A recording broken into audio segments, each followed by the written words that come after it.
اعوذ باللہ من الشیطان الرجیم بسم اللہ الرحمن الرحیم۔ ناظرین السلام علیکم۔ اصحاب کہف کون تھے؟ کتنے تھے؟ غار میں کیوں چھپے تھے؟ ان کے ساتھ کون سا جانور تھا؟ ان کو اللہ تعالیٰ نے کتنا عرصہ سلائے رکھا؟ یہ پورا واقعہ اللہ تعالیٰ نے قرآن پاک میں بیان فرمایا ہے اور اس حوالے سے مکمل صورت قرآن پاک میں نازل فرمائی ہے۔ اس صورت کا نام سورہ کہف بھی اس غار کی نسبت سے ہے۔ اس میں یہ اصحاب چھپے تھے اور اللہ نے ان کو اسی غار میں سلائے رکھا۔ دوستو، حافظ ابن جریر طبری نے حضرت عبداللہ ابن عباس رضی اللہ تعالیٰ عنہ سے سورہ کہف کا شان نزول یوں نقل کیا ہے کہ مکہ مکرمہ کے کچھ سرداروں نے 2 آدمی مدینہ منورہ کے یہودی علماء کے پاس یہ معلوم کرنے کے لیے بھیجے کہ تورات اور انجیل کے یہ علماء حضرت محمد صلی اللہ علیہ وآلہ وسلم کے دعوی نبوت کے بارے میں کیا کہتے ہیں۔ یہودی علماء نے ان سے کہا کہ آپ حضرت محمد صلی اللہ علیہ وآلہ وسلم سے 3 سوالات کیجیے۔ اگر وہ ان کا صحیح جواب دے دیں تو سمجھ لینا کہ وہ واقعی اللہ تعالیٰ کے نبی ہیں، اور اگر وہ صحیح جواب نہ دے سکے تو اس کا مطلب یہ ہوگا کہ ان کا نبوت کا دعویٰ صحیح نہیں ہے۔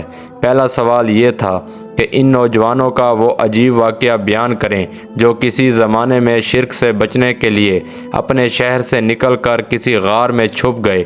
دوسرے، اس شخص کا حال بتائیں جس نے مشرق سے مغرب تک پوری دنیا کا سفر کیا تھا۔ تیسرا، ان سے پوچھیے کہ روح کی حقیقت کیا ہے۔ چنانچہ یہ دونوں شخص مکہ مکرمہ واپس آئے اور اپنی برادری کے لوگوں کو ساتھ لے کر انہوں نے حضرت محمد صلی اللہ علیہ وآلہ وسلم سے یہ 3 سوال پوچھے۔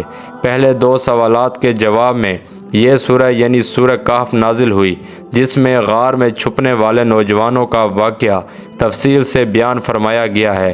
انہی کو اصحاب کہف کہا جاتا ہے۔ پیارے دوستوں، یاد رہے کہ کہف عربی میں غار کو کہتے ہیں۔ اصحاب کہف کے معنی غار والے، اور اسی غار کے نام پر سورت کو سورہ کہف کہا جاتا ہے۔ دوسرے سوال کے جواب میں سورت کے آخر میں ذوالقرنین کا واقعہ بیان فرمایا گیا ہے، جنہوں نے مشرق و مغرب کا سفر کیا تھا۔ اس کے علاوہ اسی صورت میں حضرت موسیٰ علیہ السلام کا وہ واقعہ بھی بیان فرمایا گیا ہے جس میں وہ حضرت خضر علیہ السلام کے پاس تشریف لے گئے تھے اور کچھ عرصہ ان کی معیت میں سفر کیا تھا۔ دوستوں، روایات میں آتا ہے کہ حضرت عیسیٰ علیہ السلام کے آسمان پر اٹھا لیے جانے کے بعد عیسائیوں کا حال بے حد خراب اور نہایت ابتر ہو گیا۔ لوگ بت پرستی کرنے لگے اور دوسروں کو بھی بت پرستی پر مجبور کرنے لگے، خصوصاً ان کا ایک بادشاہ جس کا نام دقیانوس تھا۔ وہ تو اس قدر ظالم تھا کہ جو شخص بت پرستی سے انکار کرتا یہ اس کو قتل کر ڈالتا۔ یہ کچھ نوجوان تھے جو ایک مشرک بادشاہ کے عہد حکومت میں توحید کے قائل تھے۔ بادشاہ نے ان کی توحید پر ایمان رکھنے کی بنا پر پریشان کیا تو یہ حضرات شہر سے نکل کر ایک غار میں چھپ گئے۔ وہاں اللہ تعالیٰ نے ان پر گہری نیند طاری فرما دی اور یہ 309 سال تک اسی غار میں پڑے سوتے رہے۔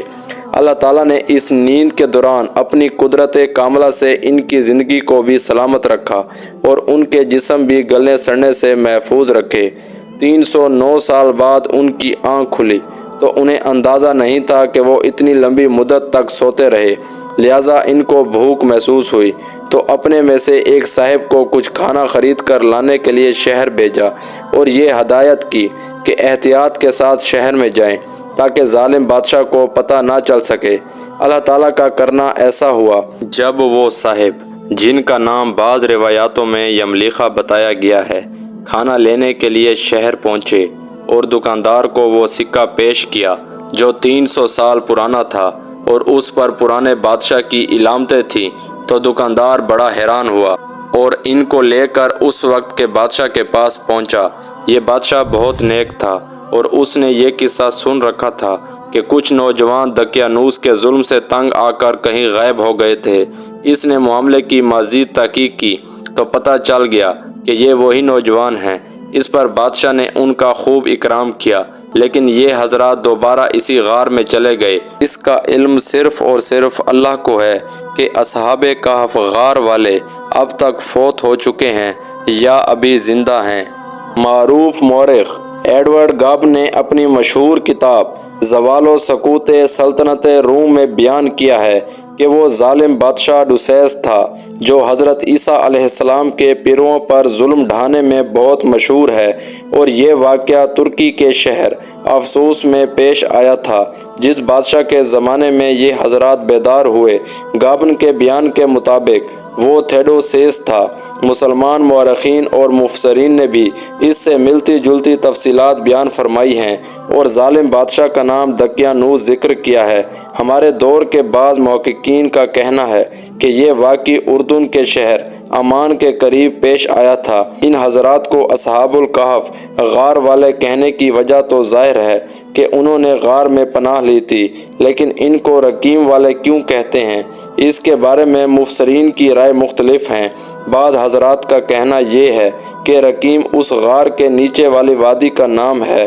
بعض کہتے ہیں کہ رقیم تختی پر لکھے ہوئے کتبے کو کہتے ہیں، اس لیے ان کو اصحاب الرقیم بھی کہا جاتا ہے۔ تیسرے بعض حضرات کا خیال ہے کہ یہ اس پہاڑ کا نام ہے جس پر وہ غار واقع تھا۔ جن لوگوں نے حضرت محمد صلی اللہ علیہ وآلہ وسلم سے ان نوجوانوں کے بارے میں سوال کیا تھا، انہوں نے یہ بھی کہا تھا کہ ان کا واقعہ بڑا عجیب ہے۔ اس آیت میں انہی کے حوالے سے یہ فرمایا جا رہا ہے کہ اللہ تعالیٰ کی قدرت کے پیش نظر یہ واقعہ کوئی بہت عجیب نہیں ہے، کیونکہ اس کی قدرت کے کرشمے تو بے شمار ہیں۔ اور اب آپ کو بتا دیں کہ اس غار کا محل وقوع کیسا تھا۔ تو اس غار کا محل وقوع کچھ ایسا تھا کہ اس میں دھوپ نہیں آتی تھی۔ طلوع آفتاب کے وقت سورج اس کی دائیں جانب ہٹ کر نکل جاتا تھا اور غروب کے وقت بائیں جانب، اور اس طرح یہ لوگ دھوپ کی تپش سے محفوظ بھی رہے، اور اس سے ان کے جسم اور کپڑے بھی خراب نہیں ہوئے، اور دھوپ کے قریب سے گزرنے کی وجہ سے گرمی کے فوائد بھی حاصل ہوتے رہے۔ یعنی ان لوگوں کا اس غار میں پناہ لینا، اتنے لمبے عرصے تک سوتے رہنا اور دھوپ سے محفوظ رہنا، یہ سب کچھ اللہ تعالیٰ کی قدرت اور حکمت کی نشانی تھی۔ ان کے ناموں میں بھی بہت اختلاف ہے۔ حضرت علی رضی اللہ تعالیٰ عنہ سے روایت ہے کہ ان کے نام یہ ہیں: یملیخا، مکشلینا، مسلینا، مرنوش، دبرنوش، شازنوش، اور ان لوگوں کے کتے کا نام قطمیر تھا، اور ان لوگوں کے شہر کا نام افسوس تھا۔ اور تفسیر ساوی میں لکھا ہے کہ اصحاب کہف کے نام یہ ہیں: مکسملینا، یملیخا، تونس، نینوس، ساریونس، زونونس، فلسطیتیونس۔ یہ آخری چرواہے تھے جو راستے میں ساتھ ہو لیے تھے۔ مطلب یہ ہے کہ اصل چیز ان کی تعداد نہیں ہے، بلکہ اصل چیز وہ سبق ہیں جو اس قصے سے ملتے ہیں۔ اس سے یہ سبق ملتا ہے کہ ایک سچے مومن کو کسی حال میں حق سے منہ موڑنے اور باطل کے آگے سر جھکانے کے لیے تیار نہ ہونا چاہیے۔ اس سے یہ سبق ملتا ہے کہ مومن کا اعتماد اسباب دنیا پر نہیں بلکہ اللہ پر ہونا چاہیے، اور حق پرستی کے لیے بظاہر ماحول میں کسی سازگاری کے آثار نظر نہ آتے ہوں تب بھی اللہ کے بھروسے پر راہ حق میں قدم اٹھا دینا چاہیے۔ اس سے یہ سبق ملتا ہے کہ جس عادت جاریہ کو لوگ قانون فطرت سمجھتے ہیں اور خیال کرتے ہیں کہ اس قانون کے خلاف دنیا میں کچھ نہیں ہو سکتا، اللہ تعالیٰ در حقیقت اس کا پابند نہیں ہے۔ وہ جب اور جہاں چاہے اس عادت کو بدل کر جو غیر معمولی کام بھی کرنا چاہے کر سکتا ہے۔ اس کے لیے یہ کوئی بڑا کام نہیں ہے کہ کسی کو 200 برس تک اور کسی کو 300 برس تک اٹھائے بٹھائے۔ اللہ تعالیٰ کی قدرت سے کچھ بھی بعید نہیں۔ اس سے یہ سبق ملتا ہے کہ جاہل انسان کس طرح ہر زمانے میں اللہ کی نشانیوں کو اپنے لیے سرمایہ چشم بصیرت بنانے کی بجائے الٹا مزید گمراہی کا سامان بناتے رہے ہیں۔ اصحاب کہف کا جو معجزہ اللہ نے اس لیے دکھایا تھا کہ لوگ اس سے آخرت کا یقین حاصل کر لیں، یہ ہیں وہ اصل سبق جو آدمی کو اس قصے سے لینے چاہیے، اور اس میں توجہ کے قابل یہی امور ہیں۔ اس سے توجہ ہٹا کر اس کھوج میں لگ جانا کہ اصحاب کہف کتنے تھے اور کتنے نہ تھے، اور ان کے نام کیا کیا تھے، اور ان کا کتا کس رنگ کا تھا، یہ ان لوگوں کا کام ہے جو مغز کو چھوڑ کر صرف چھلکوں سے دلچسپی رکھتے ہیں۔ اگرچہ اللہ تعالیٰ نے اصحاب کہف کے بارے میں یہ بتلا دیا کہ وہ غار میں 309 سال تک سوتے رہے، لیکن آگے پھر وہی بات ارشاد فرمائی کہ محض قیاست کی بنیاد پر اس بحث میں بھی پڑھنے کی ضرورت نہیں ہے، اور اگر کوئی اس مدت سے اختلاف کرے تو یہ کہہ کر بحث کا دروازہ بند کر دو کہ اللہ تعالیٰ ہی اس مدت کو خوب جانتا ہے، اس نے جو مدت بتا دی ہے وہی درست ہے۔ اس آیت نے یہ مستقل سبق دے دیا ہے کہ جس معاملے پر انسان کا کوئی عملی مسئلہ موقوف نہ ہو، اس کے بارے میں خواہ مخواہ بحثیں نہیں کرنی چاہیے۔